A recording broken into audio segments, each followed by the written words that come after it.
Good evening and welcome to the Get Up Stand Up Show with Minister Malik Shabazz. My name is Baba Kafense Chike. This is the Black in the Day in the 313 segment, an Afrocentric perspective on African and African American history and phenomena with a primary focus on Detroit, but of course when and wherever Africans and African phenomena is occurring. I'm honored to have in the studio with me Dr. Viola Vaughn, who I'm going to get a little more into the work that she's doing. She has a very exciting and interesting project that we should all be not only concerned with and interested in, but we should support. And I understand we have opportunities to support in a variety of ways. Again, this is the Get Up Stand Up Show with Minister Malik Shabazz. I'm Baba Kafense Chike. You're viewing us on TV 33 WHPR, broadcasting live from Highland Park, Michigan. We're also available live streaming at tv33whpr.com. You can also view us via the Android app, which is available at the Google Play Store, and the Apple app, which is available at the Apple App Store. You can also view us on Google TV, the Roku box, Comcast Channel 91. We ask you to tune in, turn on, view us, listen, call in, share your perspective, and give us some feedback as well. We're doing a little something different with the phones. We're in the process of updating the phone system. So for tonight, we only can take one caller at a time, and you can reach us, and I think the number will flash on the screen. All right? 313-365-7370. Thank you. And as we do every week, we want to take a moment of silence for our African ancestors, those who have gone before us, whose shoulders we stand on, who gave their lives, and sometimes, in some instances, sacrificed their lives, and in all instances, lived their lives so that our people could have a better life. So we take a moment of silence for the African ancestors that paved the way for us. We say Asante Sana. Thank you very much. And because we have a couple of guests, in-studio guests today, we're not going to do our typical format where we do the on this day, African-American life on this day in Detroit history. I'm going to get into a few announcements, and then we'll talk to our guest who has a very important project to share with us. Thursday, May the 25th, from 6 p.m. to 8 p.m., at the Charles Wright Museum at 315 East Warren, there will be a forum. The museum presents a panel discussion, and this is a part of the 50-year anniversary of the Rebellion of 1967, which the museum has dedicated its programming for this year to commemorate and celebrate the 50th anniversary of the 67 Rebellion.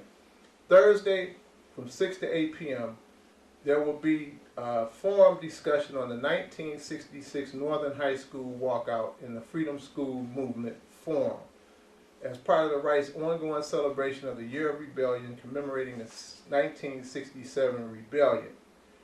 There will be a panel discussion, and the moderator for this panel will be Brother David Rambo, who is the producer and host of Detroit's own television show For My People, and the publisher of the Concept East on Facebook, and he's also a key figure in Project Bait, which is an organization dedicated to blacks in television.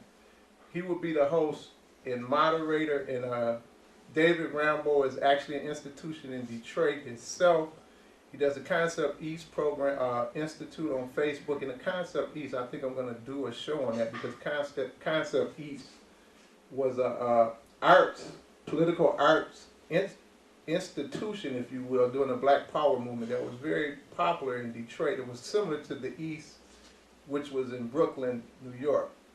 The panelists include Dr. Carl Gregory, who's a retired professor emeritus of economics formerly from Wayne State. He was administrator of the Freedom School, along with Frank Joyce, who was also an administrator. And the Freedom Schools was a school that professors from Wayne State and other community educators came together in response to the student walkout that occurred in April in 1966, when Charles Coding, I forgot the other brother's name, but the three student leaders that led the walkout will also be at the museum And they led this walkout, students led this walkout, which lasted for several days. And during the time they were out of school, community leaders came together and formed a freedom school. So it's May the 25th from 6 to 8, the Charles Wright Museum at 315 East Warren. You can call the Charles Wright Museum at 313-494-5800.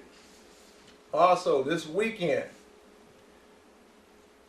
on May the 26th and May the 27th, again at the Wright, and the Charles Wright Museum is doing big things, and it's such an honor because I've said this on numerous other occasions. I remember as a little boy going to the original Charles Wright Museum, which was housed in a two-family flat, if I remember correctly, at West Warren and Grand Boulevard.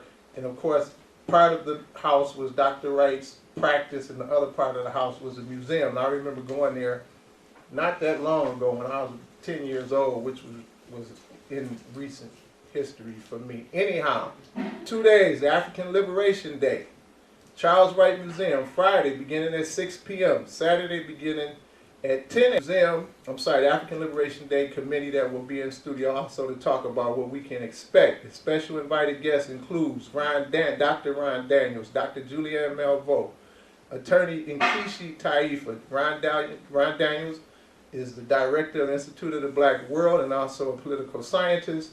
Dr. Julianne Melvo is an economist. Attorney Nkechi is a prominent figure in the reparations movement.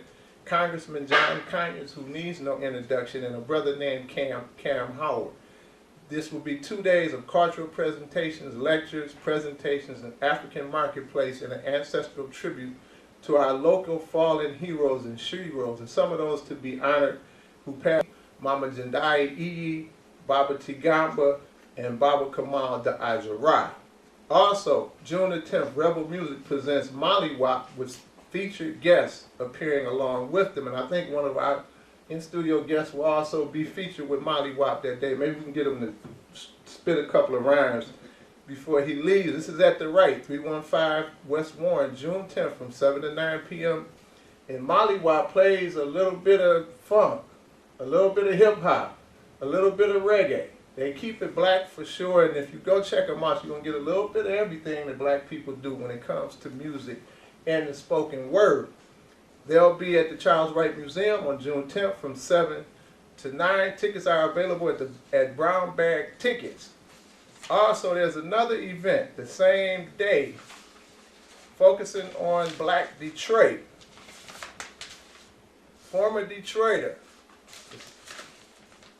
And it says Black Detroit, a people's history of self-determination, keeping consistent with the celebration of the year of commemoration 1967, a conversation between Arthur Herb Boyd, former Detroiter, and Rita Kiki Edozie, PhD, political scientist from Michigan State University, has a new book that just came out, Black Detroit, a people's history of self-Detroit.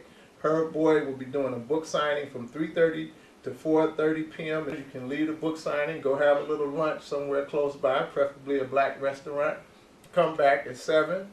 The show is at 7 or 6, and check out Molly Wop. Or in between, just check out the several exhibits that are in the Charles Wright Museum. This will be Saturday, June 10th, 2017, from 2 p.m. Now I get conflicting times. It says from 2 p.m. to 3:30 p.m., so I guess there'll be a presentation or a discussion, and then the book signing will be afterwards. Finally, for our announcements and upcoming, the Adasi Detroit Carnival of the Spirit celebration.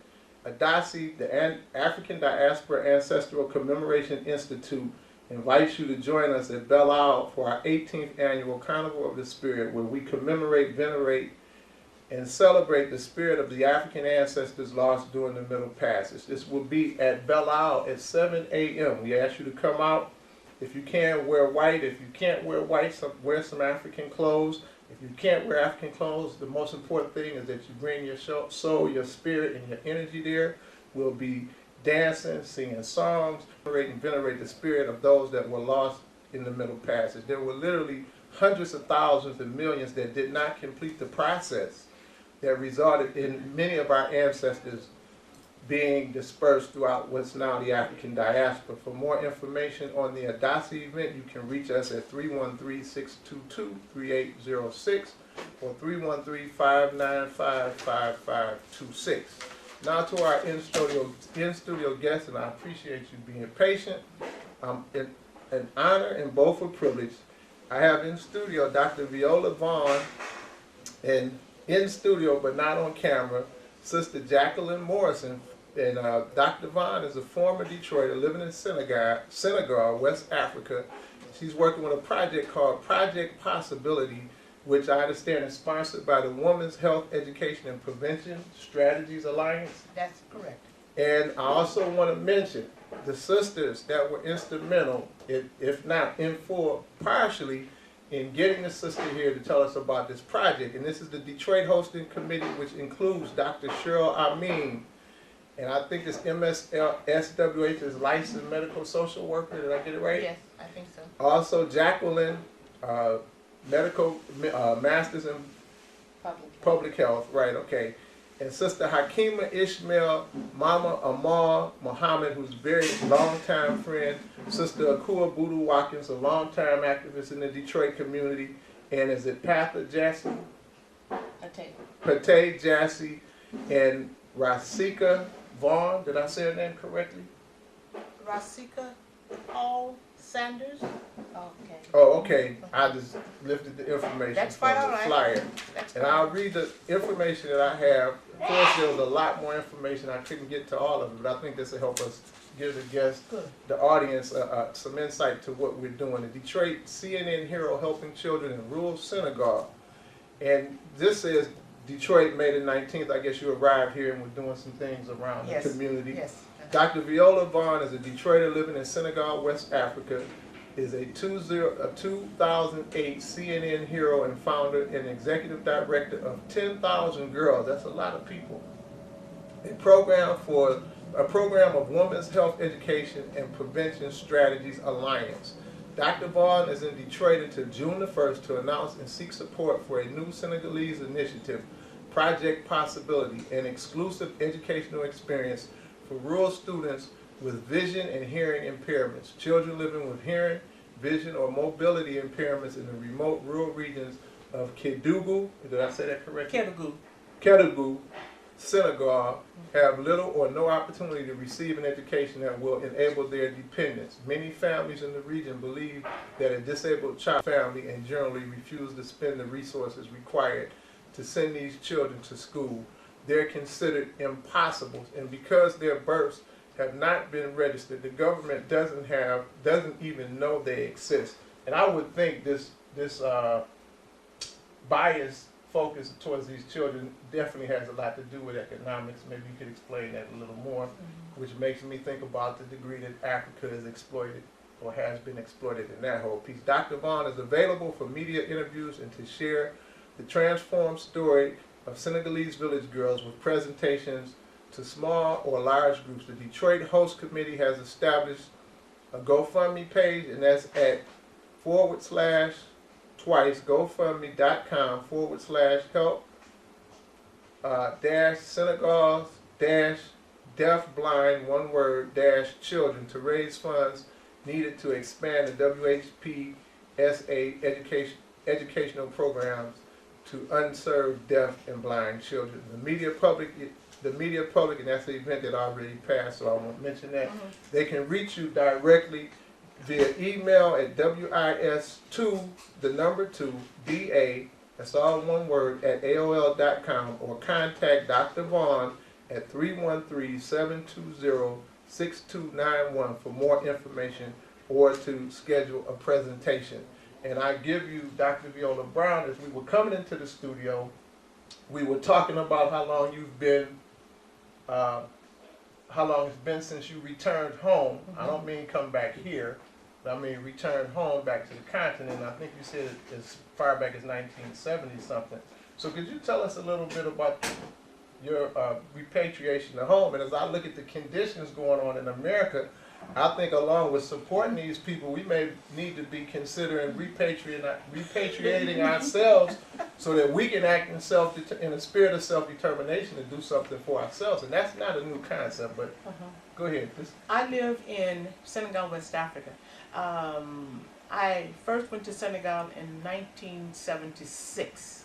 Okay. And I have been to Senegal from that period. I was I was a consultant, and I worked throughout Africa, and Dakar was my base. But I moved formally to Senegal again from Detroit in the year 2000, and have lived there continually since. Okay, Dr. Vaughn, when we were coming in the studio, I was trying to kind of place you. I talked about Ghana, but now it's all becoming clear. Sanders had a very big musical project that he was Yes. conducting in Senegal. Yes. Did that begin in 2000? No, that began long before Okay. 2000, the 1980s. Yeah. But I know he brought Roy Brooks. I had the opportunity to be a Yes. Detroit musician He did. as well. He So did. tell us more about the work you're doing with Project Possibility. Okay, Project Possibility is a project that is an outgrowth of the Women's Health Education and Prevention Strategies Alliance. This is the Women's Health Education Prevention Strategies Alliance in the year 2000 started a project called the 10,000 Girls Education Support Program. What we did there is that we started a program with 4 girls. With 4 girls. 4 girls. Well, initially it wasn't 4 girls. I had come to Senegal, again moved there with Sam, and this is where Sam passed on. After Sam passed on, I was still there with my 5 grandchildren, going to educate these children. There was one little girl who lived in the community who wanted to go to school. That really I had worked 30 years in Africa, and I was retired, and I wasn't about to start another program. Mm-hmm. So what I did was that I went to her mother and explained to her mother that she could not come to study with my grandchildren. Her mother said to me that this child would not bother me anymore because the child was not smart enough to do these things. The mother said. And when she told me that, I said, no. She was smart enough to come and find me. So since she was smart enough to come and find me, let her come to our kids program. Okay. She didn't come by herself. She came with 4 other girls. Then there was 20. Then there was 80. Wow. Now we have over 5,000 girls who have come through our program. And what are some of the services that you provide? Well, we take girls. Could you move a little bit closer? Okay, to the microphone? I'm sorry. This is a little, okay. What we do is we initially, because this first child was in the lower third of her class. In fact, she was number 39 out of 40 students. Wow. But we take girls that are in the lower third of their class, and we teach them to fill in the holes that they have missed. Because you have to understand that Africans like girls as much as they like boys. Mm-hmm. But girls are very, very beneficial, especially to the mothers in the home. And so a lot of the times when the girl is going to school, the mother will take the girl out of school to go to the market, take care of the babies, help with the ironing, and things of that sort. But when you take kids out of school, especially in Senegal, and there's no such thing as remedial education. So if they miss a certain subject on a certain day, it's missed. So therefore it creates a hole in their educational learning. And so therefore when they come to take the test, they can't pass the test because they missed a portion. For instance, you have to learn how to add, then subtract, then multiply, then divide. If you missed the day that they were doing multiplication, you can't divide. You have to learn it in that order. You have to learn it in the order. You got to add before you subtract, Mhm. and then you got to divide. Then you subtract, then you multiply, and when then you can divide. Then you can go to the fractions and algebra and all the processes and things of that sort. It's Okay. just like learning A, B, C, D. You got to learn A to go to B to go to C, Right. and to learn the words and the verbs and whatsoever. If you miss those times when that is taught, at the end of the year when they take the exam, you're not going to pass. You're going to come up short. Right. So the idea of this program is to fill in those spaces where they're missing. Exactly. So and do you so cover all subjects? yeah, we Okay. started out with the girls. When the girls come, they hole is where the space that's missing. And we initially used other girls to work because all girls, another girl doesn't. So therefore we pair the girls up and have the girls help each other learn. We even got teachers. Then when we got teachers, and then we move through the processes. Now we have girls that are in university, We have girls that have finished university. We have girls in doctoral programs. We have girls in the United States. We have girls all over the universities Wow. there. And these are girls that were told in the beginning that they would never be successful, that they could never pass. Let's begin. What the mission? Was it something you were going to say? That's not why I'm here today. Okay. I'm here for another program. All right. Well, tell That us program about runs that. very, very well. Okay. I'm here because those same girls, because I never look for girls. Mhm. The girls. Say when the student is ready, the teacher will appear. Okay. And so they started bringing girls that were partially blind or visually impaired and girls that were blind to our program. They started bringing girls who couldn't hear and couldn't talk to the program. Wow. And so I had no education, no expertise in working with disabled students, especially blind and deaf students. Mhm. So I started looking in Senegal for places where these girls can go to become educated. Mhm. Those who couldn't hear and couldn't see and couldn't talk. Mhm. And there was one school in Senegal that it's a pretty good school, but it's overcrowded. You know, they have a lot of students there. Right. So when I tried to get our girls in, it didn't work. So what we did was, I asked the government if they could possibly allow our girls to go some of the schools, because Senegal has a pretty good school system in the major cities. Mhm. In the rural areas. I don't live in a major city. Mhm. I live so far out in the boondocks, I don't think most Americans would ever want to come there initially. So No. is this like in a village? I Are there live in- villages?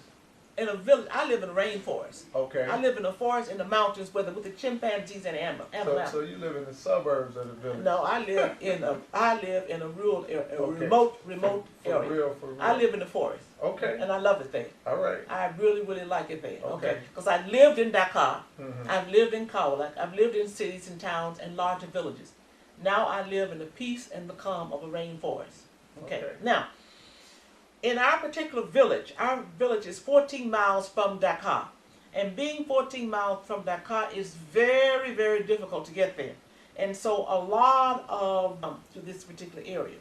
So what I asked them was, since Senegal has a very good disability program, with the community comes forward.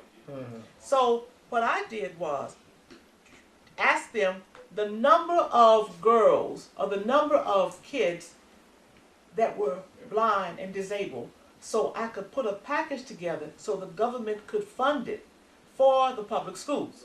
Okay. I asked them for a list of the students that they had. They gave me the list, but none of our girls. So I asked one of our girls to go around the 8 villages around my area in the hills, because Senegal, most people don't know, but Senegal does have mountains and hills where I live. Okay, I live on the border of Guinea and Guinea-Bissau. That's in the southeastern portion of Senegal. Okay. Even many Senegalese from the cities have never been there. Okay.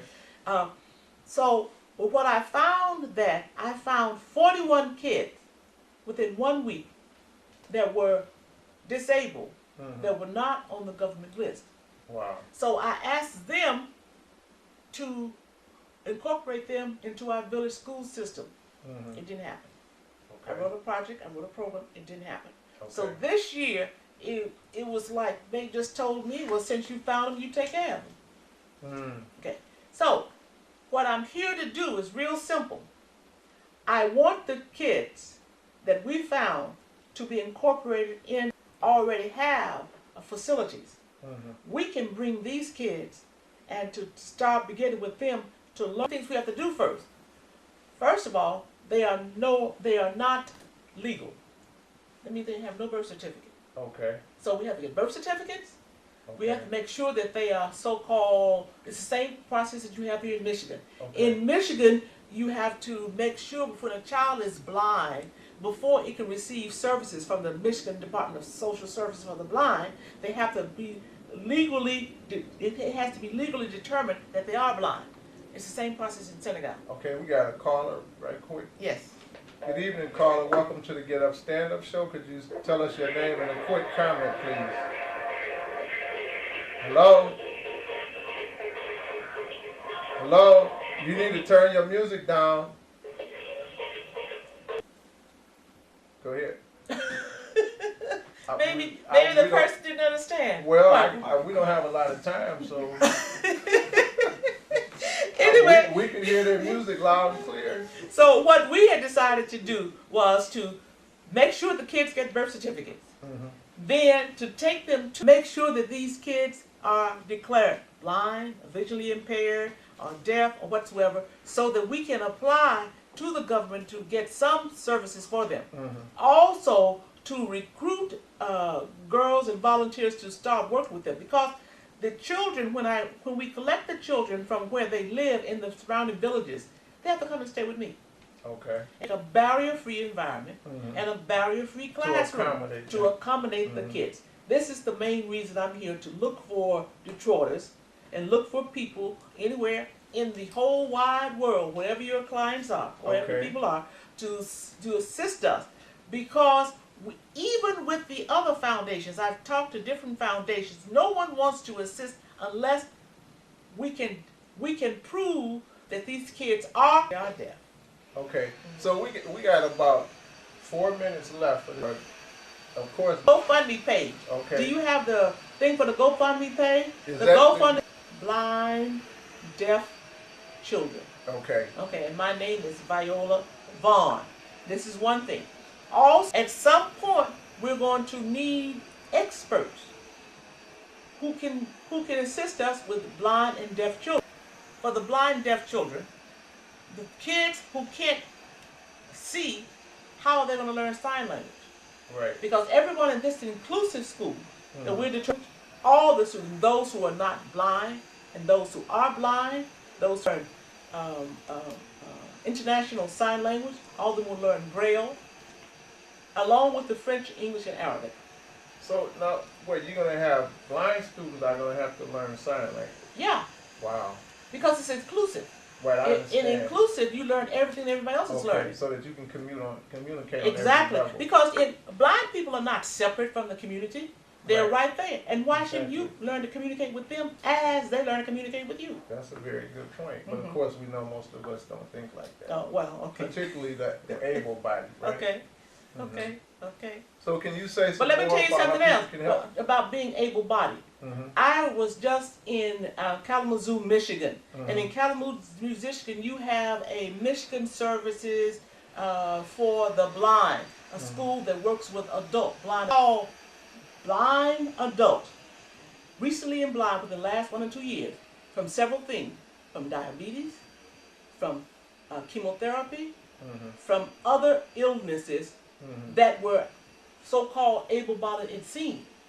And they had something else and they became blind.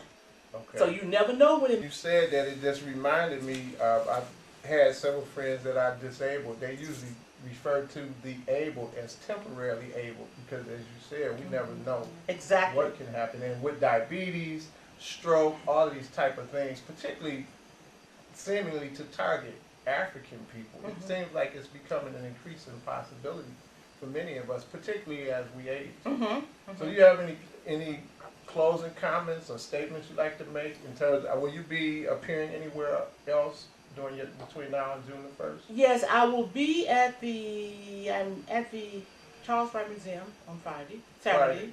Oh, during the African Liberation Day. Yes, I will be there Saturday again. the 27th at Yes, what time? I will be there at 6 p.m. Is it not right? 2:30. 2:30. 2:30.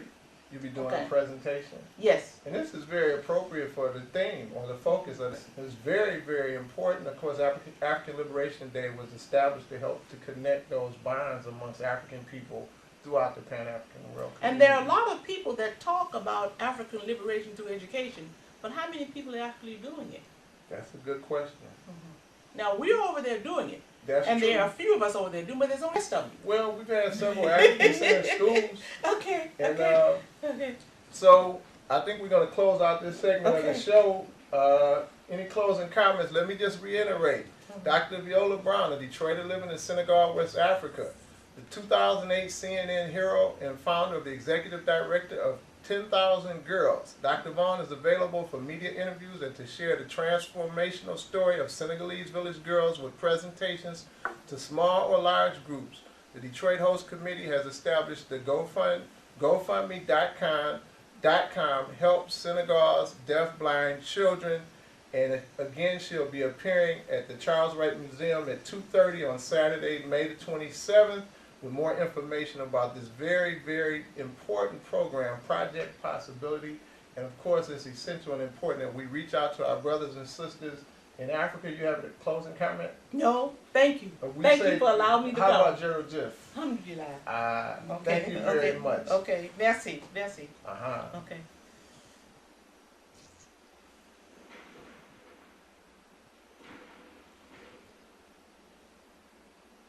All right, for the Facebook family, we still Beyond television. thank you very much. We appreciate you. Okay. And